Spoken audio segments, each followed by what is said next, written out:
This committee has a reputation well earned for working well together, whether the chair happens to be Lieberman or Collins, or whether the chair happens to be Carper or Coburn.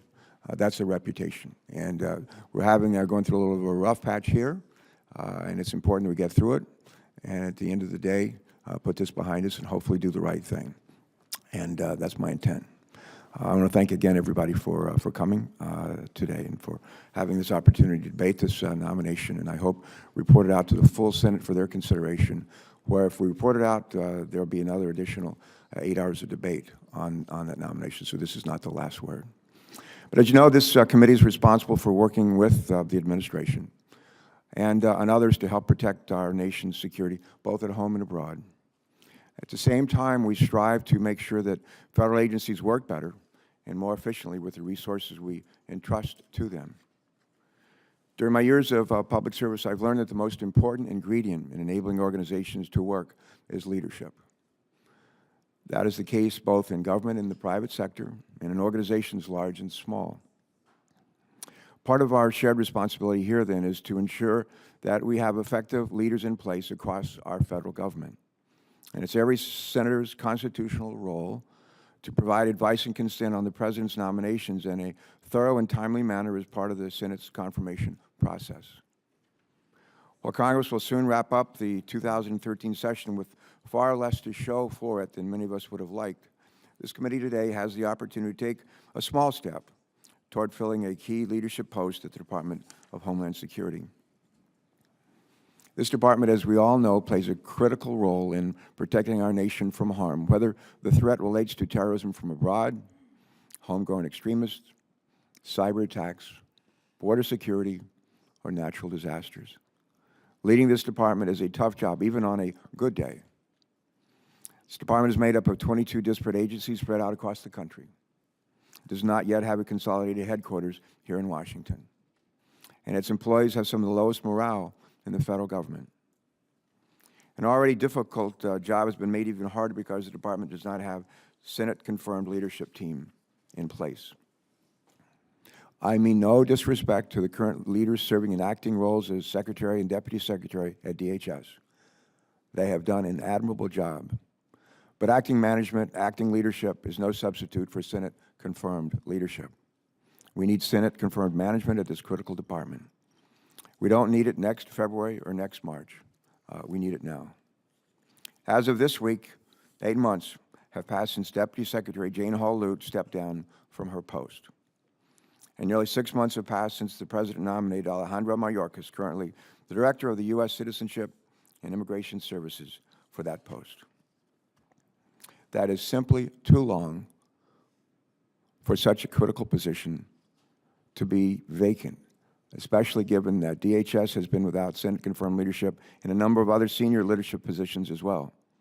That list of vacancies includes that of Secretary, as well as the heads of Customs and Border Protection, Immigration and Customs Enforcement, and the Inspector General.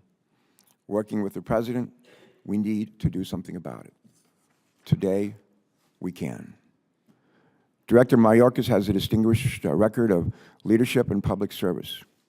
In fact, he's been confirmed by the Senate not once, but twice. First as the U.S. Attorney for the Central District of California, and again in his current capacity as the leader of the U.S. Citizenship and Immigration Services. He's also served as a partner at a major U.S. law firm, O'Melveny and Myers. Notably, while serving as U.S. Attorney, he was also appointed by the U.S. Attorney General to serve on her advisory committee on the Subcommittee on Ethics and Government. Moreover, while a partner at O'Melveny and Myers, he served as the chair of the firm's Values Committee, and he was a recipient of the firm's annual Values Award. Everything I've learned about Director Mayorkas over the past year has led me to conclude that he's an exceptional candidate to be the next Deputy Secretary at DHS. Since its confirmation by voice vote by the Senate in 2009, Director Mayorkas has led the effort to turn around an agency that was widely considered to be foundering and help put it on a path to professionalism and competence. He has worked to address national security and fraud risks. And one of his first steps after being confirmed was to create an entire new directorate responsible for policing visa issues, reporting directly to him. Furthermore, even as Director Mayorkas and his team ratcheted up security checks, they've also dramatically reduced wait times for all categories of visas.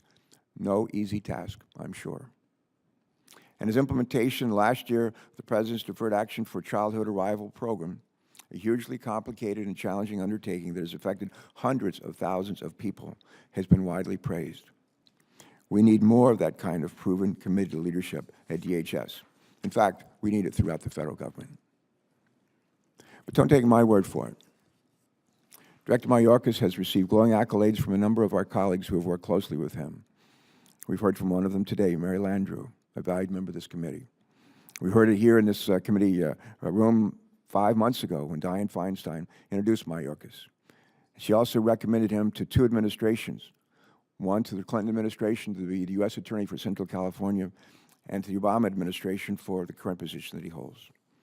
We've also received dozens, and I might add, I just came here from a hearing down in the Environment and Public Works Committee that I'm co-chairing with Senator Boxer, and spoke with Jeff Sessions coming out of the hearing, and he's actually, as a member of the Judiciary Committee, worked with Director Mayorkas on a number of occasions.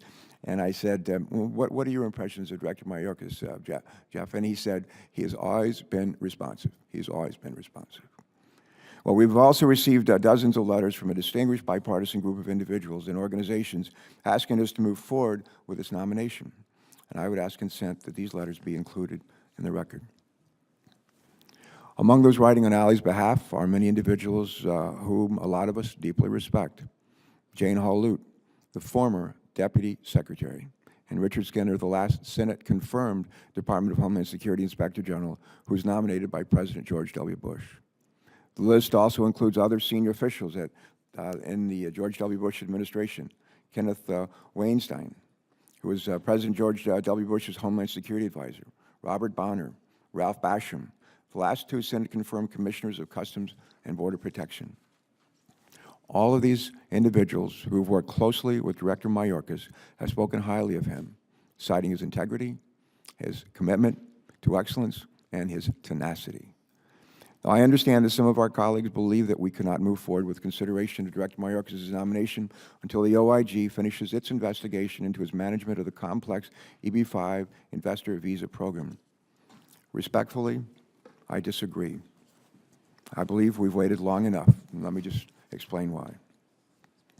I mentioned before that 6 months have passed since Director Mayorkas was nominated. 3 days before his confirmation hearing on July 25th, information about the OIG investigation was leaked to Congress and the media in a highly irregular manner. The information that was leaked indicated that in September of 2012, the OIG had received allegations about potential wrongdoing by Director Mayorkas. We now know that the OIG did not actually begin investigating those allegations for almost a year after receiving them. To my amazement, Director Mayorkas has never been contacted by the OIG about this EB-5 related investigation. No phone call, no letter, no email, nothing. He only learned of it after its existence had been leaked to Congress. Even then, he vigorously and effectively disputed the allegation in his interviews with committee members and staff, as well as his confirmation hearing in July in this room. Unfortunately, rather than question the nominee about this matter and give him a chance to refute rumors, innuendo, and hearsay, our Republican friends and members of this committee boycotted his confirmation hearing and have continued to refuse to meet with Director Mayorkas to give him an opportunity, to give him a chance to respond to these allegations from people whose names and faces we don't even know. On July 31st, Dr. Mayorkas and I sent the Inspector General a letter. In that letter, we sought a status update on the investigation. I was subsequently informed that the investigation would likely conclude in October. On October 21st, Dr. Carper and I sent the Inspector General another letter asking for a status update, and we received a response on November 4th, offering a status update in 20 days. Last week, on Monday, December 2nd, we took the IG up on his offer, and a bipartisan group of committee staff participated in a telephone call with the head of investigations at the OIG to receive an update on the status of the Mayorkas investigation. During this call, the OIG confirmed that to date, they have found no evidence of criminal wrongdoing by anybody at DHS, including Director Mayorkas. That's right, no evidence. None. Nada. The OIG also estimated that it would still likely take several more months for the investigation to be completed. Several more months, that's right. I appreciate that there are well-meaning career staff of the OIG who have been doing their best to conduct this investigation and do all kinds of other things. But this lack of progress is just unacceptable. And it's also unfair, not just to Mr. Mayorkas, but to a department full of people who need leadership and to a nation that's counting on that department to help protect them and the citizens across our country every day. With all the turmoil surrounding the acting Inspector General right now, and in fact, one of our subcommittees is actually holding a hearing, I believe, Ron, holding a hearing to examine the challenges facing his office next week. And the President, having just nominated a new IG, we have no guarantee that this investigation won't simply drag on and on. Given that the investigation may well be months away from conclusion, and that is expected, has already slipped, and that its expected end has already slipped several times, and given the confirmation by the OIG that there is no evidence of criminal wrongdoing, I've come to the conclusion that it's time to move forward. I understand that Dr. Coburn will speak today about the allegations that he's been hearing from whistleblowers. My staff has to be put in contact with these individuals, but to date we've been unable to speak with them. It's regrettable that these individuals have spoken with the press and with the staffs of Dr. Coburn and Senator Grassley, but this committee's majority staff is being denied, at least till today, the opportunity to actually speak with these people. I am deeply disappointed that Dr. Coburn has taken the time to hear about these complaints, but he continues to refuse to meet with Director Mayorkas to allow him the chance to respond to any of the charges being made against him. I just think that's unfair. And I said this to Dr. Coburn. I think the world of this guy. We don't agree on every single thing, but I have huge respect for him, for his courage, his integrity. We just disagree here. But I said to him, and I know he's a person of faith, deep faith, but I said to him, if the shoe were on the other foot, and someday it will be, and we had a Republican administration, if the Republicans were in the majority, I was my ranking member, and Dr. Coburn were the chair, and that could happen. That could well happen. And he ever asked me to meet with a nominee of that president, that Republican president, I'd do it in a minute. And I would urge every Democrat on this committee to do the same. I think what's going on here is just unfair, particularly when Director Mayorkas vigorously refutes allegations of wrongdoing and has repeatedly sought the opportunity to speak with any senator who have questions about his decisions, his motivations, and his actions. I just don't understand how a number of our Republican colleagues can repeatedly deny Director Mayorkas a simple meeting to discuss these allegations. I just ask, whatever happened to the golden rule? And to top it off, the minority still has not shared information about the allegations that they've received with the committee's majority staff. The allegations that have been made public, mostly by Senator Grassley, cluster around Director Mayorkas' administration of the EB-5 visa program. It is an extremely complicated program that provides foreign investors an opportunity to immigrate to the United States in exchange for significant investments in job-creating enterprises here. Primary complaint concerns an EB-5-related application by the Gulf Coast Funds Management Regional Center, which has ties to Governor-elect Terry McAuliffe of Virginia. Anonymous sources have repeatedly alleged that Director Mayorkas improperly intervened to help change a draft legal decision that would have adversely impacted Terry McAuliffe's former company, Green Tech Automotive, so that it would instead come out in Green Tech's favor. Well, first of all, I think it's important that everybody understand that Green Tech did not get what they wanted. Let me just say that again. The final decision in this case did not come out in Green Tech's favor. Second, it's important to know that the author of the Green Tech decision, the former head of the Administrative Appeals Office at the U.S. Citizenship and Immigration Services, Mr. Perry Rue, told the majority staff this week that he strongly disputed the allegation that Director Mayorkas had inappropriately influenced this decision. Mr. Rue told my staff that he was the person who made the final determination as to what went into the appeals office decision in this case. And he specifically stated that Director Mayorkas did not influence his decision. If our friends on the minority side don't want to take our word for it, ask Mr. Rue yourself. Many of these other allegations that have been made in public about Director Mayorkas' management of the EB-5 program contend that applications appear to have been moved forward through Director Mayorkas' agencies and in his office particularly without sufficient regard to security concerns. However, in reviewing the leaked emails that were attached to these accusations, Director Mayorkas actually says the exact opposite. I find this disconnect between the allegations and the emails presented as evidence so striking, I'm going to take a minute just to read exactly what Director Mayorkas said in his emails to his subordinates on January 30th of this year concerning an application for a regional center in Las Vegas. Here's what he said.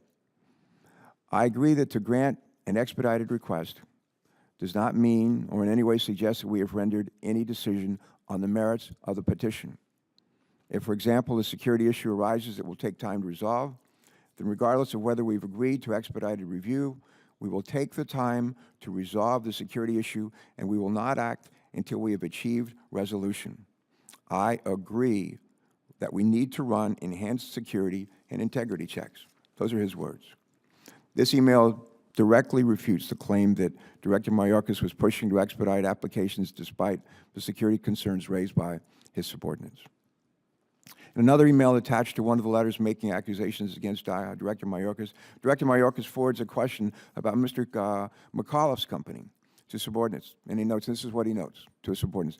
I want to make sure that we are providing customer service consistent with our standards, but that we're not providing any preferential treatment. Those are his words. I just ask, are these the actions of someone who's trying to exert improper influence or subvert security check? I think any fair-minded person would agree that the answer is no. The fact of the matter is that Director Mayorkas has been proactively addressing national security and fraud concerns in the EB-5 program for years. As I've discussed earlier, soon after being confirmed Director, Mayorkas took a number of administrative steps to address national security concerns. Where he lacked the administrative authority under the law to improve the EB-5 program, he repeatedly appealed to Congress for the legislative authority that he needed.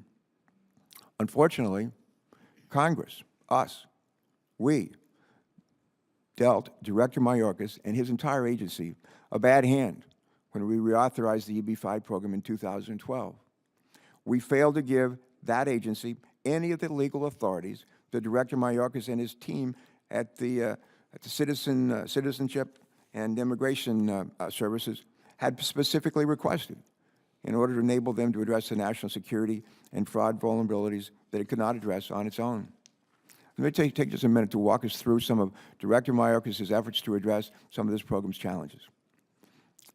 This is the timeline. In May of 2012, Citizenship and Immigration Services proactively reached out to the majority and the minority staffs of the Judiciary Committee, and they briefed them on several national security and fraud concerns in the EB-5 program under current law.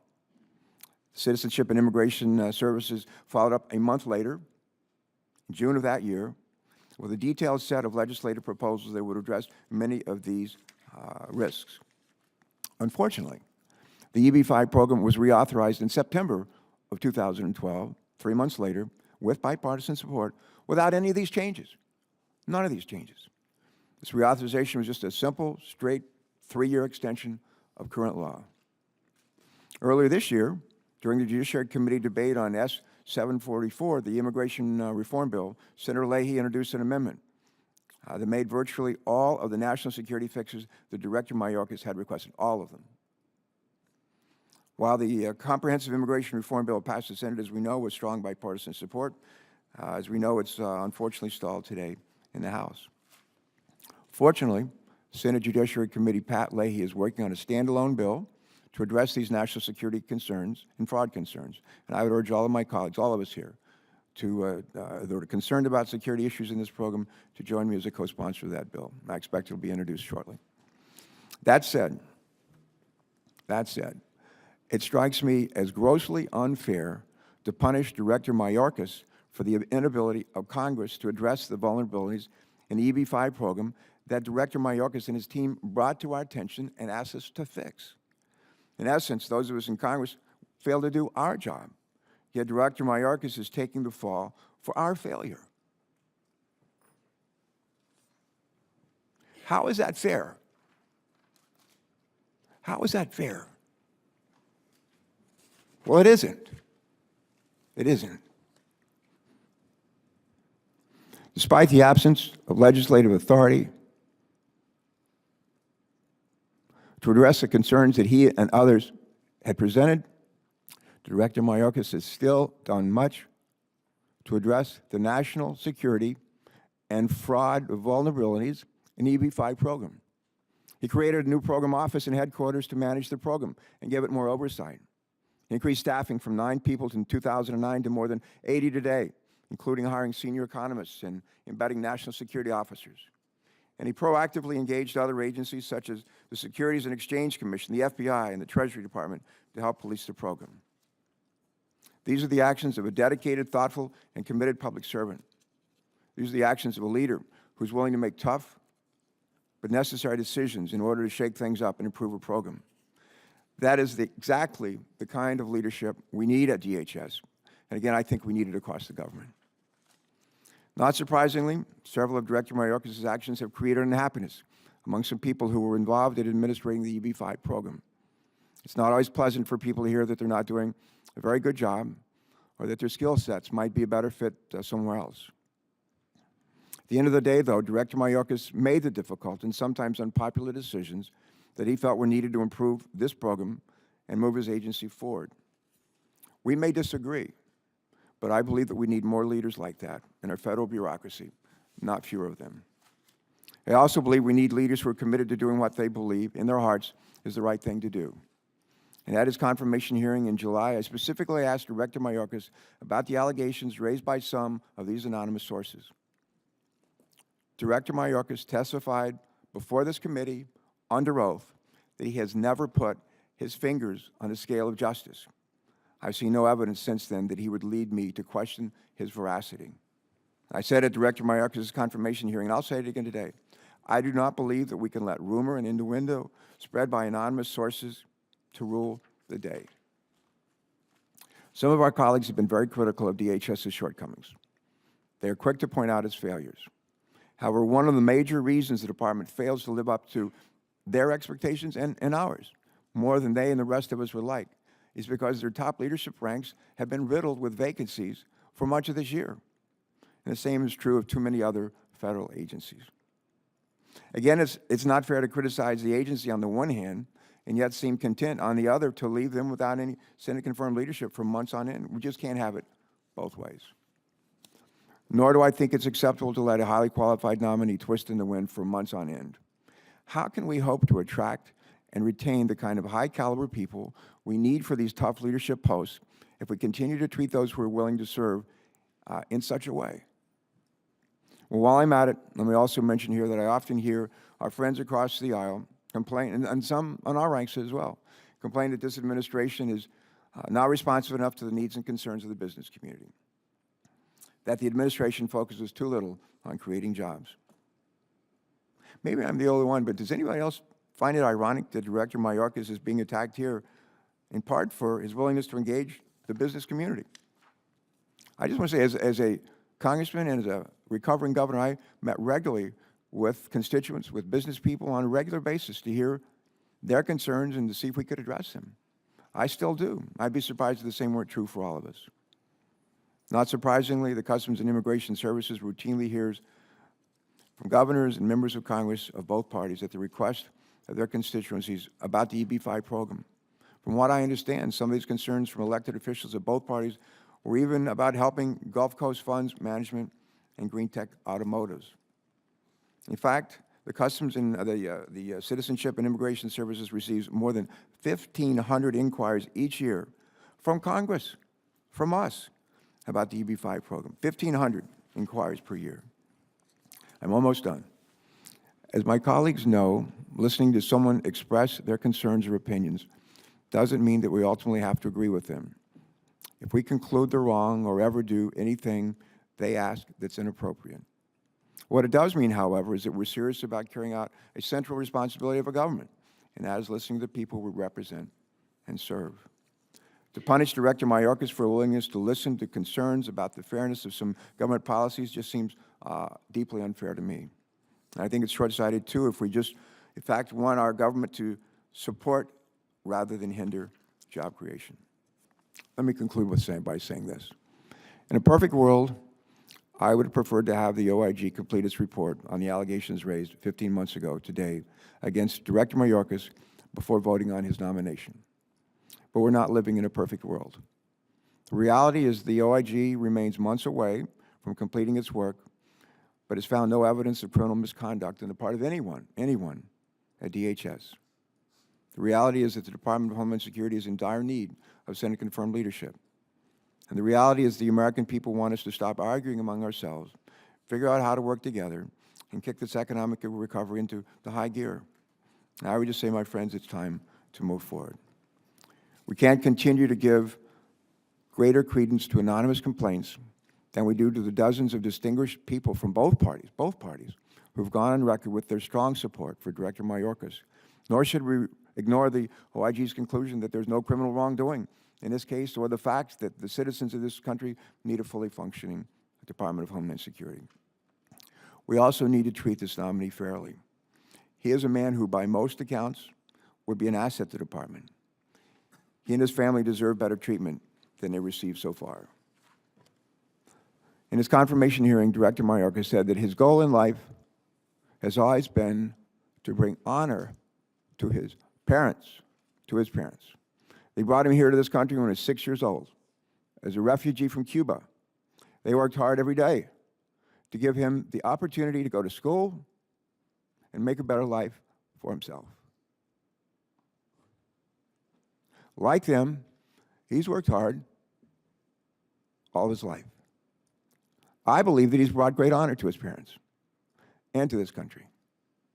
I believe that if we do our part today, we can give him a new opportunity to continue honoring them and us by treating him the way we would want to be treated if we were in his place. It's time for this committee to vote on the nomination of Alejandro Mayorkas.